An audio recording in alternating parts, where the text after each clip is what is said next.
Hiccups यानी कि हिचकी हम सभी को पता नहीं कितनी बार आती है और ज़्यादातर अपने आप कुछ समय बाद बंद हो जाती है। और अगर ये थोड़ा लंबा चले तो हम काफ़ी सारे नुस्खे आजमा के इसे बंद कर ही देते हैं। पर आई एम श्योर काफ़ी लोगों को ये नहीं पता होगा कि हिचकी आने के पीछे का रीज़न क्या है। तो इस बार हम बात करेंगे हिचकी के बारे में।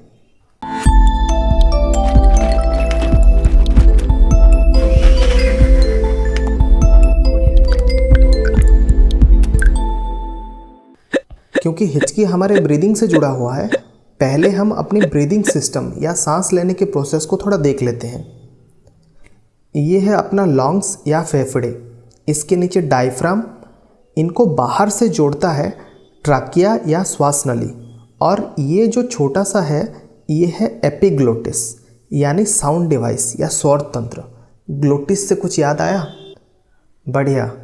इन सिंपल, जब ये डायफ्राम नीचे जाता है तो लंग्स एक्सपांड होते ही हवा अंदर आती है और डायफ्राम ऊपर आते ही लंग्स कंप्रेस होके हवा बाहर चली जाती है। तो ये बेसिक ब्रीदिंग प्रोसेस ऑलमोस्ट हर टाइम ऐसे ही स्मूथली चलता रहता है। पर कभी कभी कुछ रीजंस के वजह से इसका ये रिदम बिगड़ जाता है। फॉर एग्जांपल जल्दी जल्दी खाना खाने से, जो कि कॉमन रीज़न है हिचकी आने की।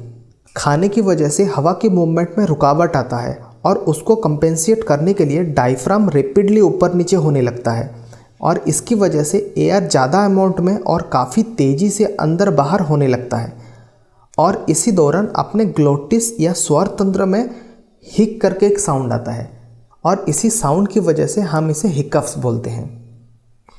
पर जल्दी जल्दी खाने के अलावा और कई वजहों से ये हो सकता है, जैसे कि इमोशनल इम्बैलेंस या फिर अपने नर्वस सिस्टम में कुछ गड़बड़ी भी इसका रीज़न हो सकता है।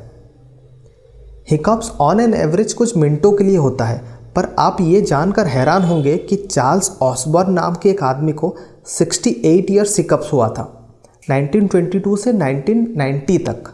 अकॉर्डिंग टू डॉक्टर्स ये नर्वस सिस्टम में गड़बड़ी के कारण हुआ था। 1922 में शुरू हुआ और 1990 में उनके डेथ के एक साल पहले अचानक बंद भी हो गया। हिचकी को बंद करने के तरीके के बारे में अगर बात की जाए तो डेफिनेटली ऐसा कुछ तरीका नहीं है जो सब पे काम करे। अगर ये खाने की वजह से हुआ है तो मोस्ट प्रोबेबली पानी पीने से या फिर अपने सांस को कुछ सेकंड्स के लिए रोक लेने से ऑटोमेटिक ठीक हो जाता है। सबसे बेस्ट मेथड है कि ग्लास के उल्टे साइड से पानी पीजिए, जिससे डायफ्राम स्ट्रेच होके उसका नॉर्मल रिदम में आ जाएगा। अगली बार हिचकी आए तो डेफिनेटली ट्राई दिस, ये सबसे इफ़ेक्टिव है।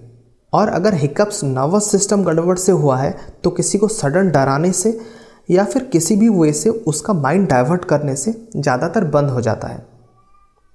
That's it for this video. I hope आपको ये वीडियो अच्छा लगा होगा। If you liked it, hit the like button, share it and do subscribe to the channel.